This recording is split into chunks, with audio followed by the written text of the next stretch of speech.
Hello' guys, কি খবৰ আপোনালোকৰ? আশা কৰোঁ সকলোৰে ভাল। মই ওলাইছোঁ আমাৰ গাঁৱতে মাঘ বিহুৰ উপলক্ষে এটি সুন্দৰ অনুষ্ঠান পাতিছে। ময়ো চাম, আপোনালোককো দেখাম। ভিডিঅ'টো শেষলৈকে চাই থাকিব। তো বলক তেতিয়াহ'লে তাতে লগ পাই আছোঁ। মই আহি পাই গ'লোহি, আপোনালোকক দেখাই আছোঁ, কৈ আছোঁ। আজিৰ এই ব্লগত আপোনালোকক ক'ব বিচাৰিছোঁ মহাভাৰতৰ এজন যুৱবীৰ অভিমন্যুৰ কাহিনী। অভিমন্যু আছিল অৰ্জুনৰ পুত্ৰ। বয়সত সৰু আছিল, কিন্তু সাহস আৰু বীৰত্বত তেওঁ ডাঙৰ ডাঙৰ যোদ্ধাক পিছ পেলাইছিল। কুৰুক্ষেত্ৰৰ যুদ্ধত কৌৰৱে সাজিছিল এটা অতি ভয়ংকৰ ৰণনীতি চক্ৰবেহু। এই চক্ৰবেহুত সোমাব পৰা বীৰ আছিল অতি কম। অভিমন্যুৱে চক্ৰবেহুত সোমোৱাৰ উপায় জানিছিল।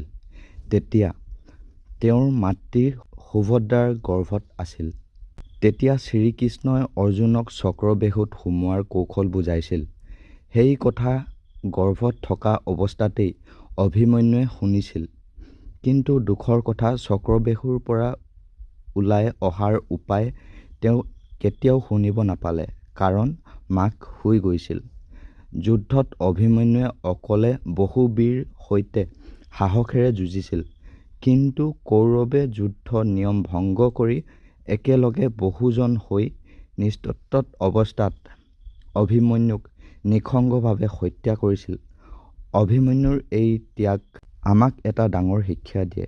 সাহস অতি প্ৰয়োজনীয়, কিন্তু সম্পূৰ্ণ জ্ঞান নাথাকিলে সাহসো কেতিয়াবা পৰাজয় হয়।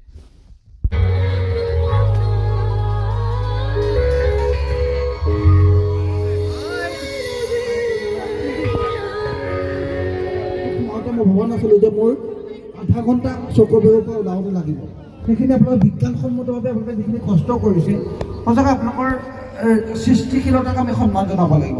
আপোনালোকক ধন্যবাদ জ্ঞাপন কৰিছোঁ। পুনৰবাৰ এই অনুষ্ঠানটো আয়োজন কৰা প্ৰত্যেকগৰাকী উদ্যোক্তালৈ এটা ধুনীয়া হাত চাপৰি দিয়ক। ধুনীয়াকৈ সকলোৱে একেলগে ধন্যবাদ জ্ঞাপন কৰিছোঁ। ধন্যবাদ।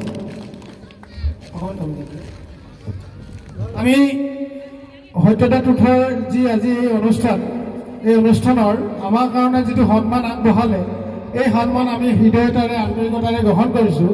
পুনৰ এই সন্মান অকল আমাৰ নহয়, আমাৰ সকলোৰে হয়। গতিকে আমি পপলিন চেত্ৰী কণ্ঠশিল্পী আছে, পপলিন চেত্ৰীৰ হতুৱাই আমি এই সন্মান সকলোকে দিবৰ কাৰণে আমি অনুৰোধ জনাইছোঁ। এই সন্মান আমি সকলোৱে একেলগে ভগাই লৈছোঁ। সকলোৱে একেলগে এই সন্মান হাতে গ্ৰহণ কৰক। হাতে সকলোৱে আহি দিয়ক, তেখেতে গ্ৰহণ কৰক। সকলোৱে আচলতে এখেতসকলৰ প্ৰচেষ্টাৰ ফলতেই আমাৰ চক্ৰবেহু নিৰ্মাণ হৈছে। আমি কেৱল বচাওঁ।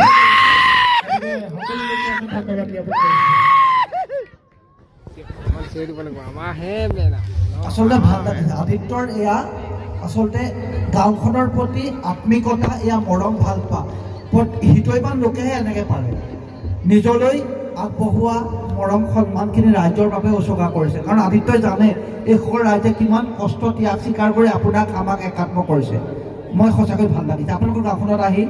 আদিত্যৰ দৰে এজন বুদ্ধিমান যুৱকক সত্যতাত উঠৰ এই অঞ্চলৰ এই টিংখাঙৰ সাংবাদিক হিচাপে আমি ভাল পাইছোঁ। আপোনালোকে আশীৰ্বাদ কৰিব দেই সকলোৱে, আদিত্য আৰু গোটেই গাঁওবাসী ৰাইজক আশা কৰি দিয়ক ধুনীয়াকৈ। গুচি নাযাব কিন্তু দেই, কোনো গুচি নাযাব। এগৰাকী মৰমৰ শিল্পী, যিগৰাকী শিল্পীয়ে অসম তথা উত্তৰ পূৰ্বাঞ্চলৰ বিভিন্ন মঞ্চত গীত পৰিৱেশন কৰি ৰাইজৰ বিপুল মৰম আশীৰ্বাদ তুলিবলৈ সক্ষম হৈছে। এইবাৰ এগৰাকী মৰমৰ শিল্পী গীতৰ মাজলৈ আগবাঢ়িব বিচাৰিছোঁ।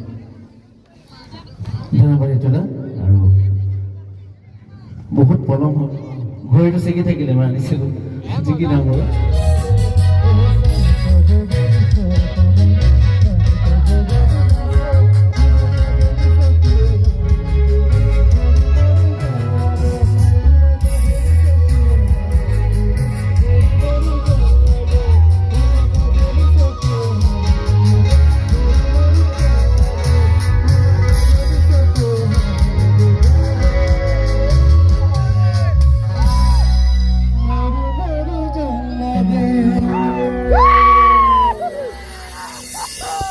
আপোনালোকে ঝুমুৰ নাচিব জানে?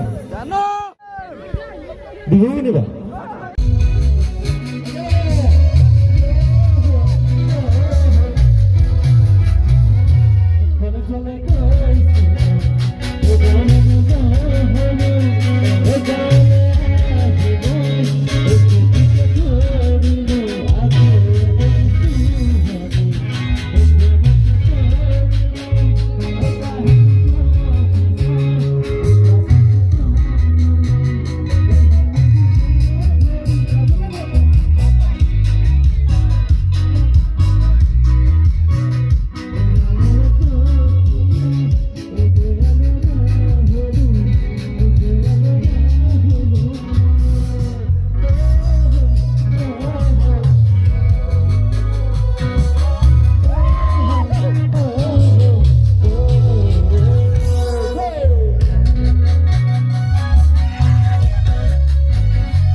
আকৌ পুনৰ লগ পাম ধন্যবাদ আদিত্য দা ধন্যবাদ মঞ্চলৈ আমন্ত্ৰণ জনাইছোঁ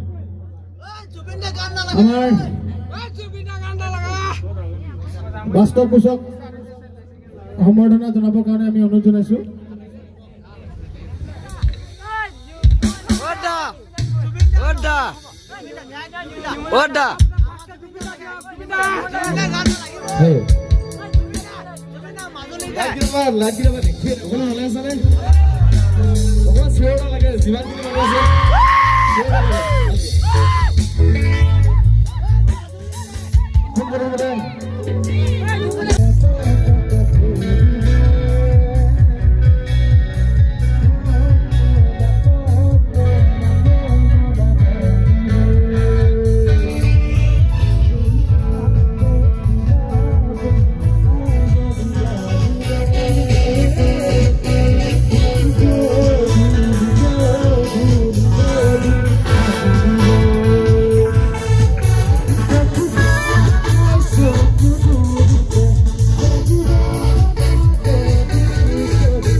আজি প্ৰগ্ৰেম চগ্ৰেম শেষ কৰি মেলি ঘৰলৈ গৈ আছোঁ মই অকলে নহয় আৰু লগত দুজন গৈ আছে এখন বাইকত 3জন আছোঁ বাট ইয়াত দেখি নাপায় হিম যেনেকৈ পৰি আছে একো দেখিয়ে নাপায় আৰু তাৰ উপৰিও মোৰ কেমেৰাটো কোৱালিটি বেয়া বাৰু যি কি নহওক